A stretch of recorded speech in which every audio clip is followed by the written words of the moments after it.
ونعوذ بالله من شرور أنفسنا ومن سيئات أعمالنا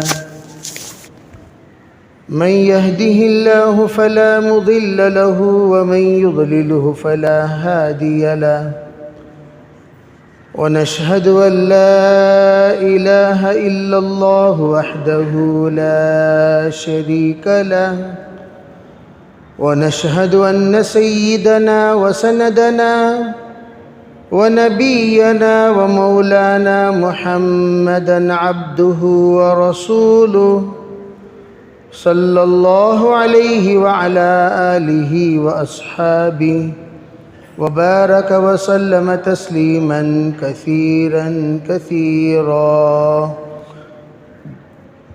أما بعد فأعوذ بالله من الشيطان الرجيم. بسم الله الرحمن الرحيم.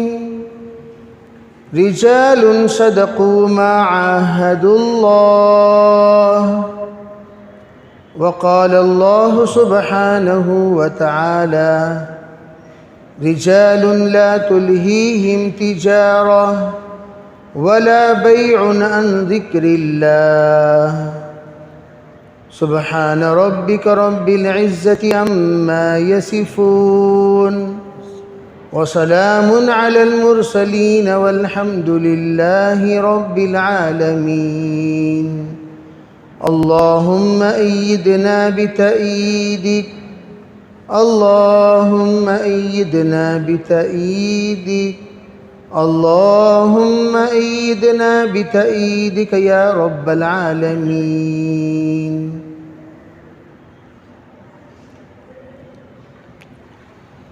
محترم معزز حضرات علماء کرام، بزرگان دین، عزیز بھائیوں، اس وقت میں شمسی اور قمری تاریخوں کا جو رشتہ چل رہا ہے، اس اعتبار سے ہم لوگ اگر غور کریں، ایک طرف اسلامی قربانی کا مہینہ ہے، دوسری طرف انگریزی قربانی کا مہینہ ہے. ایک طرف ہم لوگ مجاہدین اسلام کو میدان کربلا کا یاد کرتے ہیں. میدان کربلا کے وہ مجاہدین، وہ اسلام کے سپہ سالار، وہ اسلام کے رہبر اور رہنما، اسلام کے وہ نمائندے، خانوادے رسول صلی اللہ علیہ وسلم کے سپوت، جنہوں نے اسلام کی نمائندگی کا پورا پورا حق ادا کیا اور اپنے آپ کو باطل کے سامنے جھکنے سے رہ کر جام شہادت نوش فرمانے کو ترجیح دی. اسلامی مزاج کے مطابق کسی کی تابع داری، کسی کی غلامی کو انہوں نے ہرگز اپنایا نہیں، بلکہ غلامی کو ختم کرنے کے لیے ایک اصول بتا دیا: جب بھی کوئی تمہارا سر جھکائے تو سر کٹانے کو ترجیح دے دیا کرو، سر جھکایا مت کرو. اس طرح سر جھکا کر ذلیل موت مرنے سے سر اٹھا کر شہید ہو جانا بہتر ہے. اللہ کے رسول صلی اللہ علیہ وسلم کی تعلیمات کا پیغام یہی تھا. آپ نے مکہ چھوڑنے سے امت مسلمہ کو یہ تعلیم دے دی، اب تم لوگ وطن سے دوسرے وطن کو اختیار کر لیے ہو، اب اللہ رب العزت نے تمہارے ہجرت کا فائدہ فتح مکہ کے ذریعے سے تمہیں عطا کر دیا۔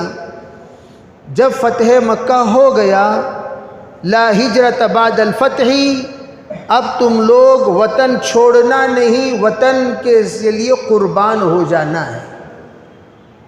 یہ پیغام آپ نے لا ہجرت بعد الفتح کے ذریعے سے اشارتاً فرمایا، اور اسی پیغام کو مد نظر رکھ کر اسلاف نے، اکابرین نے، اس امت کے رہنماؤں نے، اس امت کے رہبروں نے، جن کے اوپر امت نے اعتماد کیا، جو معتمد علیہ شخصیت اس امت کے سمجھے جاتے ہیں، کہلائے جاتے ہیں، انہوں نے بھرپور اس بات کی تائید فرمائی، توثیق فرمائی، ساتھ دی، اور اس پر خود قائم ہوئے اور اللہ کے اس حکم پر اپنے آپ کو قربان کر دیے۔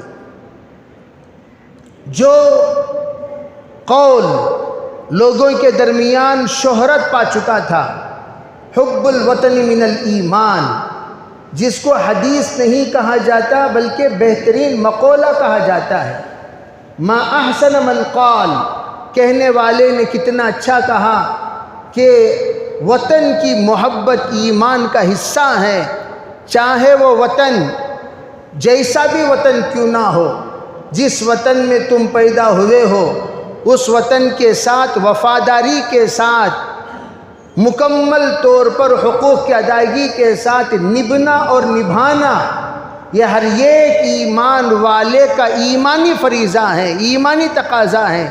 اس بات کے احساس کو مد نظر رکھتے ہوئے مکمل طور پر انہوں نے اس کی ترجمانی کی اپنی زندگی کو قربان فرما کر۔ ایک طرف محرم کے ذریعے سے کربلا کا ذکر ہوا، دوسری طرف 15 اگست کی قربت کی وجہ سے جنگ آزادی کا ذکر ہو رہا ہے۔ دونوں طرف آپ دیکھیں گے، ادھر بھی قربانی ہے، ادھر بھی قربانی ہے، ادھر بھی سر جھکنے کو تیار نہیں، ادھر بھی سر جھکنے کو تیار نہیں، ادھر بھی آزادی ہے، ادھر بھی آزادی کا مطالبہ ہے، ادھر بھی دشمن ہے اور ادھر بھی دشمن ہے، اور وہاں بھی اسلام کا امتحان ہے اور یہاں بھی اسلام کا امتحان ہے۔ ایک عجیب جوڑ ہے ان دونوں میں۔ انہوں نے بتا دیا اسلام کی فطرت اللہ کے علاوہ کسی کے سامنے سر جھکانا نہیں ہے، لا الہ الا اللہ۔ ہم سب سے پہلے اس بات کا اقرار کرتے ہیں، ہاتھ اٹھے گا تو اللہ کے سامنے اٹھے گا، سر جھکے گا تو اللہ کے سامنے جھکے گا۔ ترجمہ یہ ہوا، نہیں اٹھے گا ہمارا ہاتھ سوائے اللہ کے، نہیں جھکے گا ہمارا سر سوائے اللہ کے۔ سر جھکے گا تو صرف ایک ہی در پر، ہاتھ اٹھے گا تو صرف ایک ہی در پر۔ در در پہ سر جھکانے والا سر ہمارا نہیں، در در پہ ہاتھ اٹھانے والا ہاتھ ہمارا نہیں۔ دستے سوال لاکھوں عیبوں کی عیب ہے، جس میں یہ عیب نہ ہو وہ دستے غیب ہے۔ اس چیز کو سب سے پہلے مسلمانوں نے سمجھایا۔ اسلام مسلمان کی فطرت میں آزادی کو پیدا کرتا ہے۔ اللہ کے رسول علیہ السلام نے فرمایا، کل مولود یولد علی الفطرہ، ہر بچہ جو بھی پیدا ہوتا ہے وہ فطرت اسلام پر پیدا ہوتا ہے، اسلام کے موافق، اسلام کے مطابق پیدا ہوتا ہے۔ اور اسلام کسی کو پابند نہیں کرتا، اسلام کسی پر زبردستی نہیں کرتا، اسلام کسی پر جبر نہیں کرتا، اسلام کسی پر قانون نہیں لگاتا۔ اسلام یوں کہتا ہے تم آزاد ہو اپنے ہر اعتبار سے، اگر پابند ہو صرف اللہ کے حکموں کے پابند ہو، نبی کے طریقے کے پابند ہو، اس کے علاوہ کسی کے پابند نہیں ہو۔ نفس کے پابند نہ بنو، خواہشات کے پابند نہ بنو۔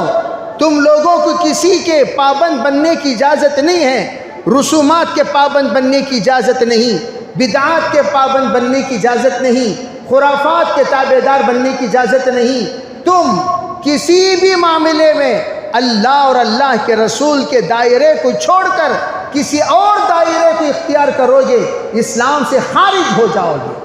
وَمَن يَبْتَغِي غیر الاسلام دینا لن يقبل منہ، قرآن نے اس کا اعلان کر دیا اگر کوئی مزاج اسلام کے خلاف، شریعت مطہرہ کے خلاف، قرآن و حدیث کے خلاف، اللہ کے حکم اور اللہ کے رسول کی سنت کے خلاف کوئی اور طریقہ نیا اختیار کرتا ہے، فَلَن يُقْبَلَ مِنْهُ، ہرگز اس سے وہ اعمال، اس سے اس کی قربانی، اس سے اس کے تمام طرح کے افعال و اقوال ہرگز قبول نہیں کیے جائیں گے۔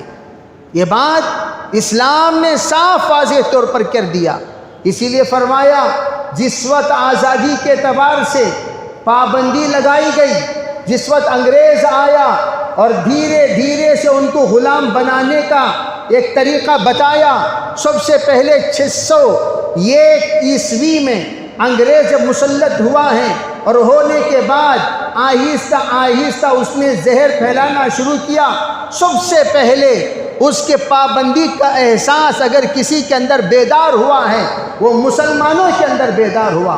1630 پر 7 عیسوی میں گویا انگریز آ کر 36 سال ہوئے ہیں، ابھی لوگ سو رہے ہیں، ابھی لوگوں کو اس کا احساس نہیں ہے، ابھی لوگوں کے ذہنوں میں وہ بات نہیں آ رہی ہے، ابھی لوگوں کا سوچ وہاں تک نہیں پہنچا، ابھی تک لوگوں کے درمیان وہ مذاکرہ نہیں آیا۔ اتنے میں مسلمانوں کے درمیان مذاکرہ آ چکا تھا، مسلمان آپس میں کہنے لگے ارے بھئی یہ تو ہم پر روک لگا رہا ہے، ہم پر ٹوک لگا رہا ہے، ہم پر اوٹ لگا رہا ہے، ہماری ترقی کو روک رہا ہے، ہماری اوپر پابندیاں دھیرے دھیرے لگا رہا ہے، نتیجتاً بڑا خطرناک ثابت ہوگا اور آخر کار یہ ہم سب کو غلام بنا کر رہے گا، ابھی سے آواز بلند کرنا شروع کر دو۔ تو سب سے پہلے آواز بلند کرنے والے مسلمان ہیں، کیوں؟ اس لیے کہ ان کی طبیعت میں کسی کی غلامی نہیں ہے تو صرف اللہ کی غلامی ہے، ان کے مزاج میں کسی کی عبدیت نہیں ہے تو صرف اللہ کی عبدیت ہے، ان کی طبیعت میں اگر ہے تو شریعت ہے، ان کی طبیعت میں نفسانیت نہیں ہے۔ اگر یہ جھکیں گے اللہ کے حکم کے سامنے جھکیں گے، اگر یہ جھکتے ہیں قرآن کے آیتوں کے سامنے جھکتے ہیں، اگر یہ رکتے ہیں نبی علیہ السلام کے طریقے پہ آ کر رک جاتے ہیں، ان کو کوئی روکنا چاہے یہ رکنے کو تیار نہیں ہوں گے، یہ جھکنا چاہے جھکنے کو تیار نہیں ہوں گے۔ یہ مزاج اپنے اسلامی لا الہ الا اللہ کے ذریعے سے انہوں نے پیدا کر لیا تھا، اس لیے احساس بیدار ہوا اور مسلمان سب سے پہلے جنگ آزادی کا اندرونی اعتبار سے حرکت شروع کر دیا تھا۔ لیکن افسوس کی بات تاریخ نگاروں نے، ہندوستان کے مورخین نے اتنی خیانت کی 601 میں اگر انگریز آیا ہے، تاریخ نگار تاریخ لکھتا ہے 1857 سے۔ میں آپ سے پوچھتا ہوں ارے بھائی 601 کہاں، 1857 کہاں، 1850 پر 7 کو یہ لوگ پہلی جنگ آزادی تحریر فرماتے ہیں، لیکن ہم یہ پوچھنا چاہتے ہیں ارے اللہ کے بندو، عقل کے اندھو، اللہ نے تمہیں ذریعے سے سمجھ عطا فرمائی، یہ جو عرصہ گزرا ہے 601 سے لے کر مکمل طور پر 100 سال، دوسرا 1701 سے لے کر مکمل 100 سال، پھر اس کے بعد 1801 سے لے کر اس کے بعد 50 سال کے اوپر 7 سال، یعنی 250 سال، 250 پر 6 سال، یہ 250 پر 6 سال تم کیا کر رہے تھے؟ انگریز جب آیا تو تم کیا کر رہے تھے؟ انگریز جب آیا کیا 250 سال تک تم لوگوں کے اندر احساس بیدار نہیں ہوا؟ سو رہے تھے؟ کیا تم لوگوں کو اس بات کے تصور پیدا نہیں ہوا؟ کیا تم لوگوں میں کوئی ترغیب پیدا نہیں کیا؟ نہیں۔ کیوں؟ جہاں جو ہر ایک کے سامنے جھکتا ہے اس کے ہر ایک کے سامنے جھکنے میں کوئی فرق محسوس نہیں ہوتا، جو ہر ایک کے سامنے ہاتھ اٹھاتا ہے وہ ہر ایک کے سامنے ہاتھ اٹھانے میں احساس بیدار نہیں ہوتا، اسے تو جھنجھوڑنا پڑتا ہے، غلامی کو سمجھانا پڑتا ہے۔ وہ تو جہاں کنکر وہاں شنکر، یہ مذہب والوں کو غلامی پر زندگی گزارنے والے، جو بتوں کے سامنے غلام بن جاتے ہو، جو درخت کے سامنے غلام بن جاتے ہو، جو جھنڈے کے سامنے غلام بن جاتے ہو، جو پتھر کے سامنے غلام بن جاتے ہو، جو عمارت کے سامنے غلام بن جاتے ہو، جو پتلے کے سامنے غلام بن جاتے ہو، ان کو غلامی کا احساس کیسے بیدار ہو سکتا ہے؟ ہرگز نہیں۔ 250 سال کا عرصہ لگ گیا مسلمانوں نے اکیلے تنے تنہا۔ میرے عزیز بھائیوں، تاریخ اٹھا کر پڑھو، 220 سال اکیلے مسلمان لڑتے رہے۔ ٹیپو سلطان کی تاریخ ملتی ہے، اس سے پہلے کی ملتی ہے، سراج الدولہ کی تاریخ ملتی ہے، اس سے پہلے کی ملتی ہے، دیگر ہمارے اکابر کی تاریخ ملتی ہے، اس سے پہلے کی ملتی ہے۔ اگر حبیب اللہ لدھیانوی کی تاریخ ملتی ہے، حبیب الرحمن لدھیانوی کی تاریخ ملتی ہے، اس سے پہلے کی ملتی ہے۔ تاریخیں اٹھا کر آپ پڑھ لیجئے، علماء کی ایک جمع غفیر آپ کو 1857 سے پہلے شہداء کی ایک بڑی جماعت ملے گی۔ آپ کو معلوم ہونی چاہیے مسلمانوں نے ہندوستان کے لیے جو قربانی دی ہے 1637 سے لے کر اور ہندوستان کی آزادی تک 1947 تک، اس کی تعداد 6 کروڑ ہے، 6 کروڑ۔ لیکن مسلمان خود اس کی تاریخ سے واقف نہیں ہے۔ تاریخ سنیں گے تبھی تو تاریخ جانیں گے۔ تاریخ تو بہت دور کی بات، ہمیں تو کلمے سے واقفیت نہیں، ہمیں تو احکام سے واقفیت نہیں، ہمیں تو شریعت سے واقفیت نہیں، ہمیں تو سنت سے واقفیت نہیں، ہمیں تو قرآن سے واقفیت نہیں۔ تاریخ تو بہت دور کی بات ہو گئی۔ ہمیں تو مسلمان جو ہوتا ہے اس کا مزاج کیا ہوتا ہے، اس کی طبیعت کیا ہوتی ہے، اس کی فطرت کیا ہوتی ہے، اس کا سوچ کیا ہوتا ہے، اس کا فہم کیا ہوتا ہے، اس کا کردار کیا ہونی چاہیے، اس کے اخلاق کیا ہونی چاہیے، ان تمام چیزوں کو اگر ادنا مسلمان کیا عام مسلمان، عام نمازی کے سامنے بھی آپ کھڑے ہو کر اگر مذاکرہ کریں، یہ جاہل نکلے گا اس معاملے میں، ذرا برابر بھی اس کو بنیادی اسلام سے واقفیت نہیں۔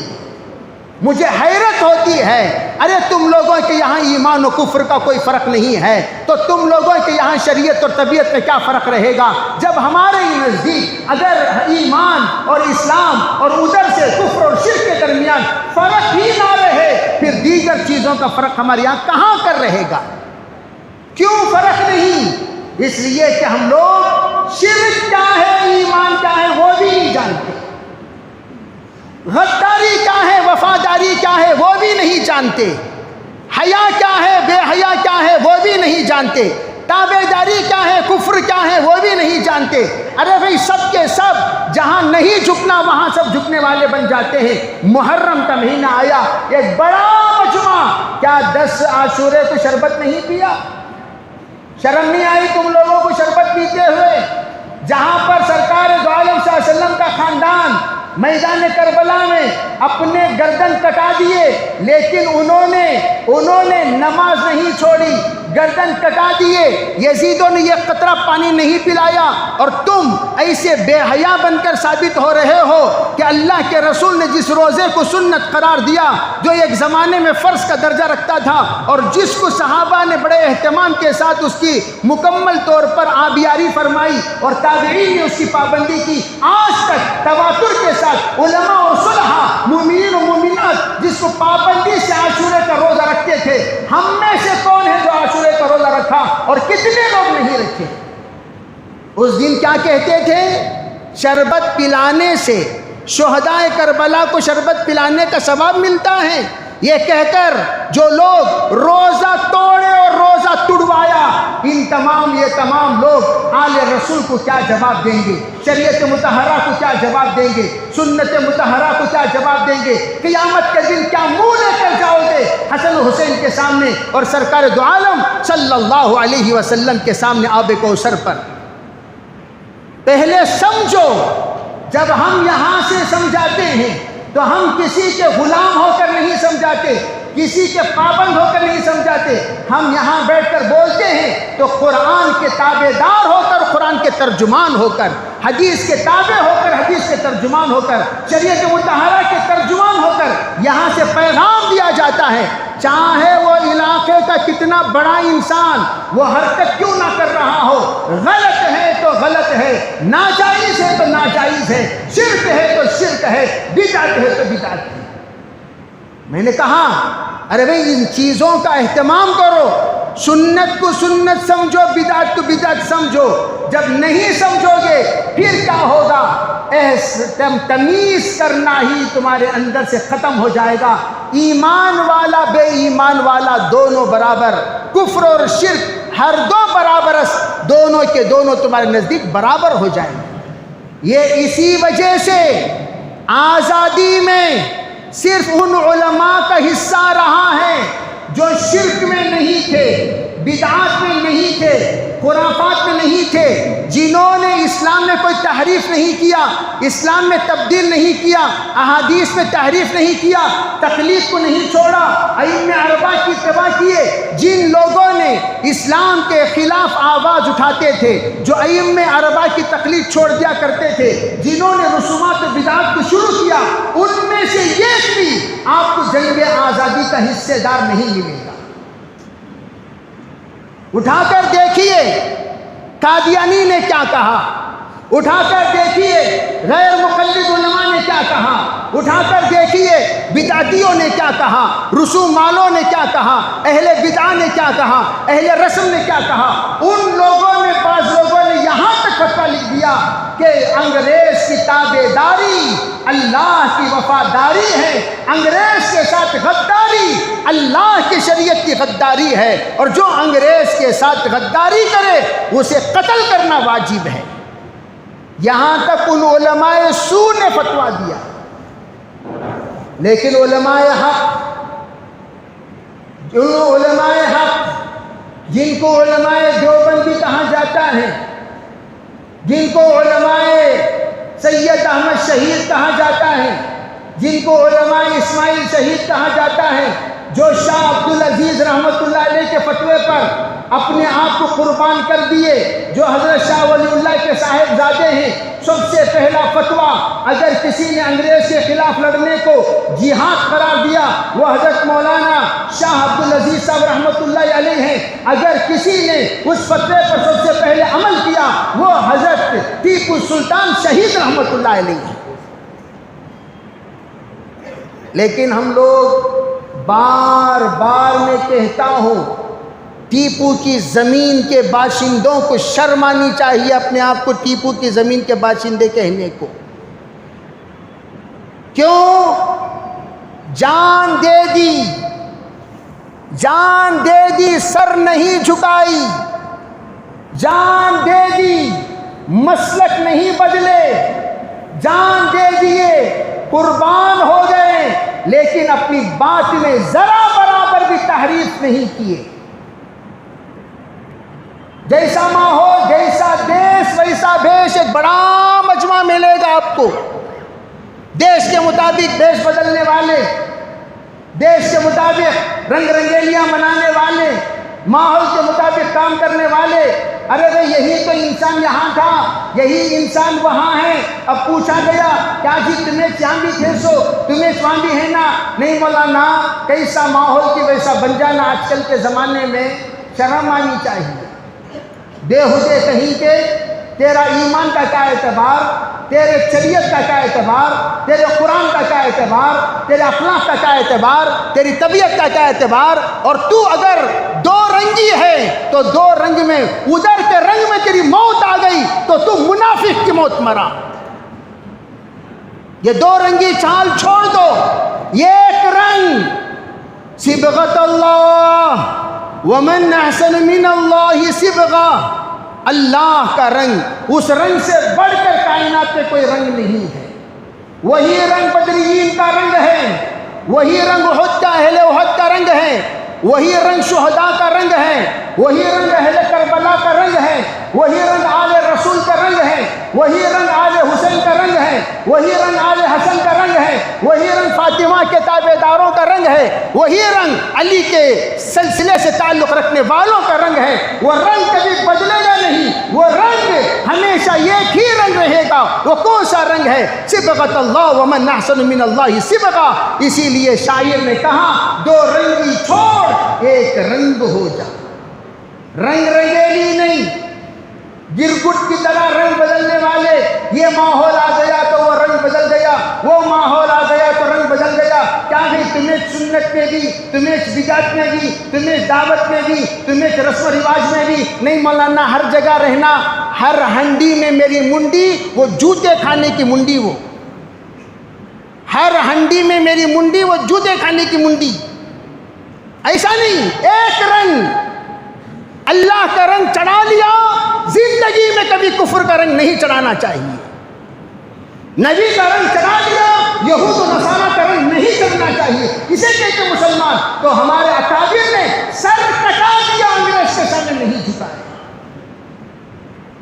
اور وہی قوم سے تعلق، انہیں اکابر کا نام لیوا ہم سب ہیں۔ ایک صاحب آ کر کہنے لگے کیا مولانا ہجرت کا حکم ہے کیا؟ میں نے ان سے کہا ہجرت کا حکم نہیں، حکم ہجرت کرنے کا نہیں کرانے کا ہے۔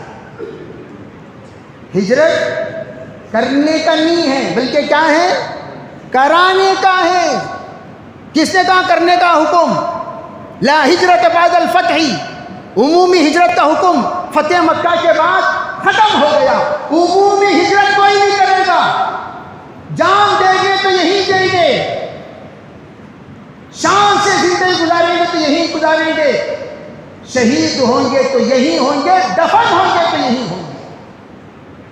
یہ ہونی چاہیے۔ بزدل ہیں وہ لوگ، گرین کارڈ کے پیچھے آج کل ایک بڑا مجمع پڑا ہوا ہے، آسٹریلیا جا رہا ہے، نیوزی لینڈ جا رہا ہے، افریقہ جا رہا ہے، ساؤتھ افریقہ جا رہا ہے۔ ہم لوگ آج کل دبئی جا کر وہاں چلے جائے، جاؤ جاؤ، جن جن کو جانا ہے جاؤ، لیکن ذلت کی موت مرو گے، یہی رہو گے، یہی مرو گے۔ شہادت بعض بھاگو گے تو تمہاری شہادت نہیں، اسے کہتے بزدلی۔ گیدڑ کی 100 سالہ زندگی سے شیر کی 1 سالہ زندگی، 1 دن کی زندگی بہتر ہے۔ اسی طرح ہونی چاہیے۔ یہ کیا مطلب؟ سب کے سامنے جہاں چکنا وہاں جھکنا، جہاں چکنا وہاں جھکنا، یہ سب کی فطرت ہو گئی۔ کون سے بھی جے گٹو، ہاں بولو بھیا، بولو بھیا، کیا بھائی کیوں جھک رہے ہیں؟ آپ حق پر ہیں یا نا حق پر ہیں؟ حق پر ہیں، پھر جھکنے کیا ضرورت؟ اور سب سے زیادہ اس ہندوستان کو نقصان ہوا ہے جیسے میر جعفر کی نسل اور ادھر میر صادق کی نسل، جیسے سراج الدولہ کو دھوکہ دینے والا میر صادق میر جعفر ہے، اور ادھر میر صادق ہے، تو میر صادق اور میر جعفر کی نسل غداروں کی آج بھی مسلمانوں میں موجود ہے۔ نمک حرام، سود خور، ایمان فروخت کرنے والے، ایمان کے سوداگر، اور اپنے آپ کو بکاؤ بنا کر سب کے سامنے اپنے آپ کو بچھا دینے والے، ایسے نمک حرام کی نسل آج بھی مسلمانوں میں موجود ہے۔ کرتی کیا ہے؟ الیکشن کا موقع آتا ہے، وہ حرام خوروں کی جماعت نکلتی ہے۔ بعض لوگ کہنے لگے کیا مولانا تمہیں حرام خور بول رہے نا، ہم نہ وہ لفظ پسند نہیں۔ ارے بھائی ان لوگوں کو حرام خور نہیں تو تمہیں لوگ دیجئے، ایک لفظ دیجئے، آپ لوگ تو ماشاءاللہ بہترین اردو دان ہیں، ایک لفظ دیجئے، وہ لفظ بولتا ہوں۔ یہ عجیب مخلوق، تم لوگوں کو ڈھنگ سے اردو نہیں آتی ہاں، اور ہماری اردو پر اعتراض کرتے ہو۔ کیا اردو آتی ہے بتائیے؟ ایک آدمی الیکشن میں ووٹ کے لیے پیسہ لیتا ہے، اسے کیا کہیں گے آپ؟ بولو بھائی، ارے بولو کیا کہیں گے؟ کیا کہیں گے بھائی؟ ارے آپ لوگ کیا کہیں گے اس کو؟ حلال خور کیا بولیں گے؟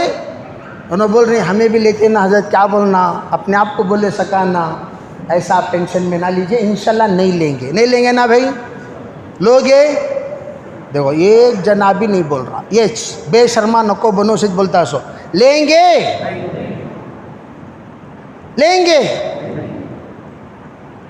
لینے والوں کی تو آواز ہی نہیں آ رہی ہے۔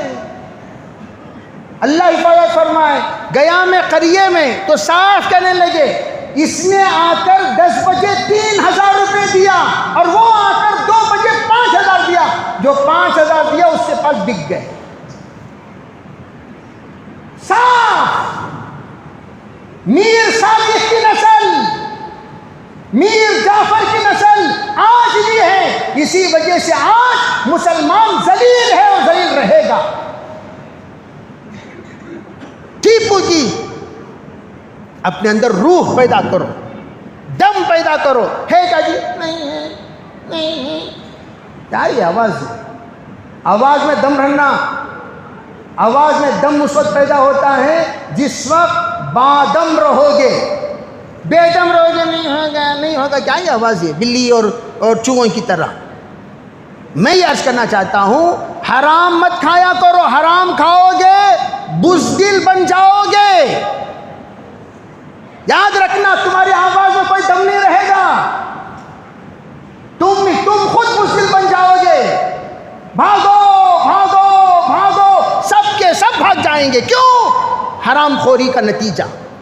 اٹھا کر دیکھو کتابوں میں حرام خوروں کا انجام کیا ہوتا ہے، اس کو اٹھا کر دیکھ لو، اس کا انجام اتنا برا، اتنا برا، اتنا برا، اتنا برا، آخری موت کلمے کے بغیر آئے گی۔ ذکر میں لذت نہیں، فکر والا ذہن نہیں، محبت والا دل نہیں، غداری والا مزاج، جہاں چکنا وہاں جھکنا، کچھ نہ اجلا دیکھا اچھل گیا، پیلا دیکھا پھسل گیا، اسے کہتے ہیں غدار۔ اور جتنے وطن کے غدار تھے سب کے سب حرام خور ہی تھے۔ آج بھی ذرہ دے کل کہنے لگے مولانا کیا طبی لے کو فتویٰ دیو مولانا، میرے پاس فون میں ریکارڈنگ موجود ہے۔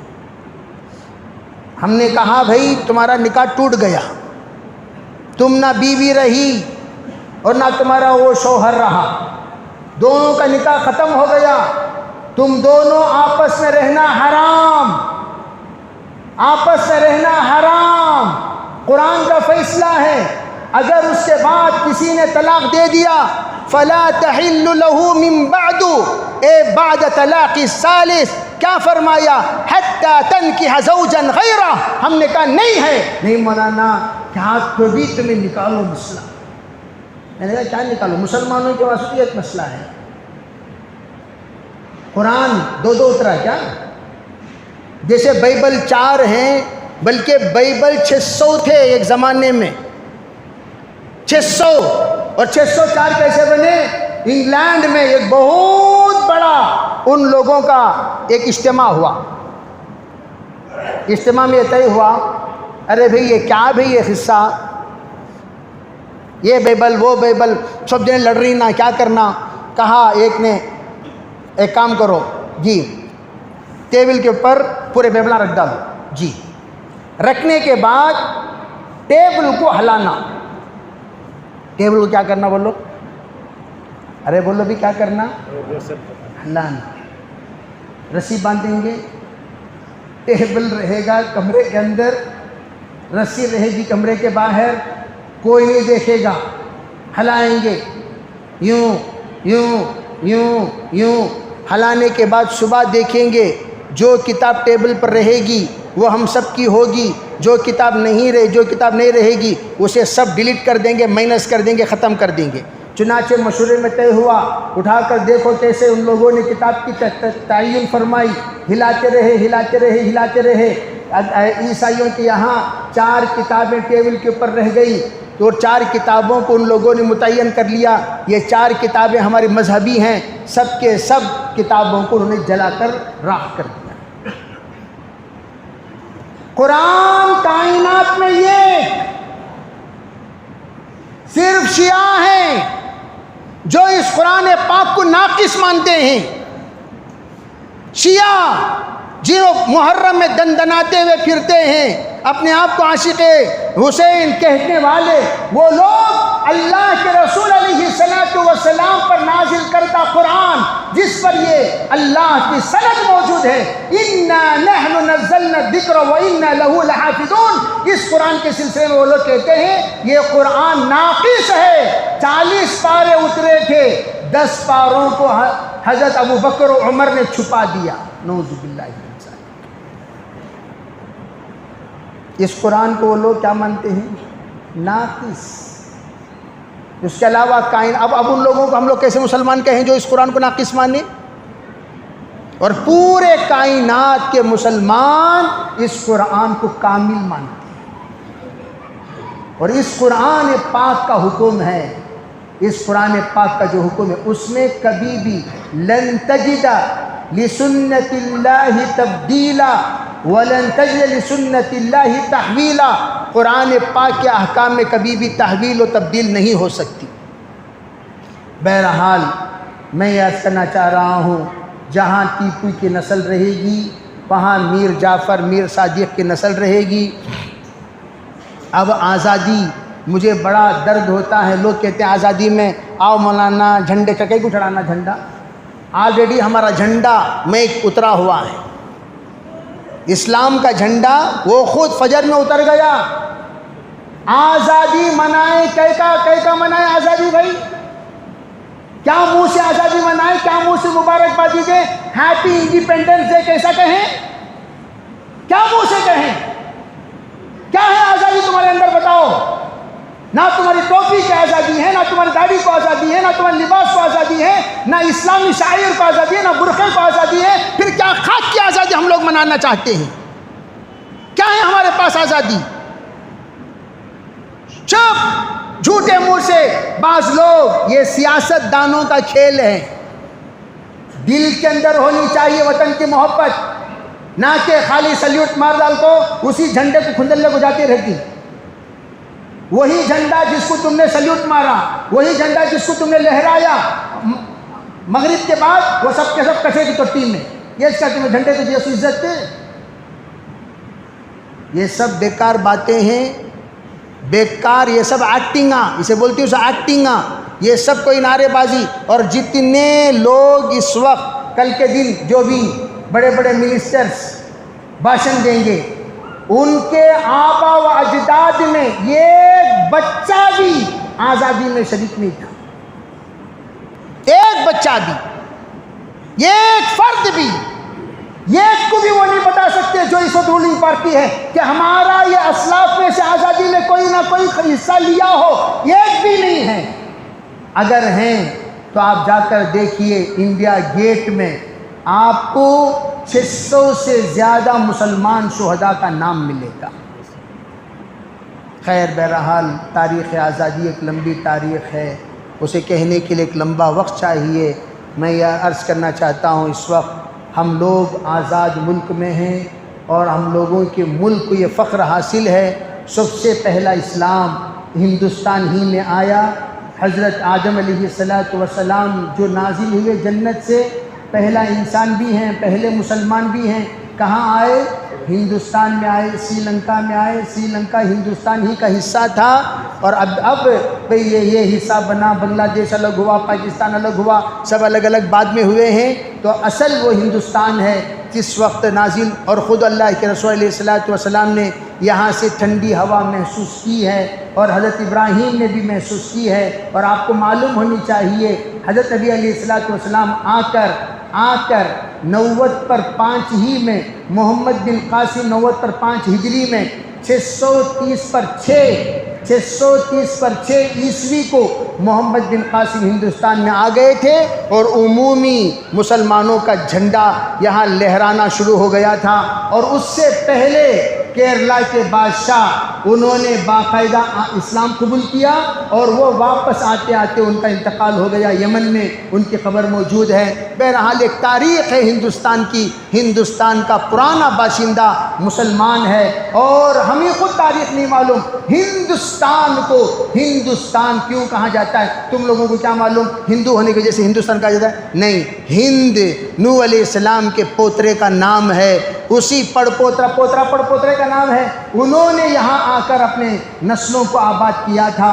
اسی وجہ سے اس کو ہندوستان ہند کی آباد کردہ علاقہ کہا جاتا ہے۔ اللہ تعالی ہم میں سبھیوں کو ہندوستان میں امن کے ساتھ زندگی گزارنے کی توفیق عطا فرمائے۔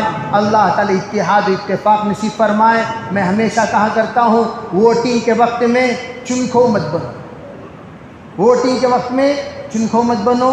کیا مطلب؟ کون پتی دکھا رہا ہے کہ اچھا بھیا، بالکل جیب میں، اچھا بھیا جیب میں، ایسا سب غلیظ کما کروڑوں کو، غلیظ کما کروڑوں کو، وہ کھانا غلیظ چیز کھائے جیسا، مردار کھائے جیسا ہرگز مت لو۔ اتحاد کے ساتھ، اتفاق کے ساتھ، جن کو ووٹنگ کرنے کو ہمارے اکابر کہتے ہیں، شرافت سے ان کو ووٹ دو اور ووٹ دے کر ہندوستان کو اور اپنے نسلوں کو بچاؤ۔ وآخر دعوانا الحمدللہ رب العالمین۔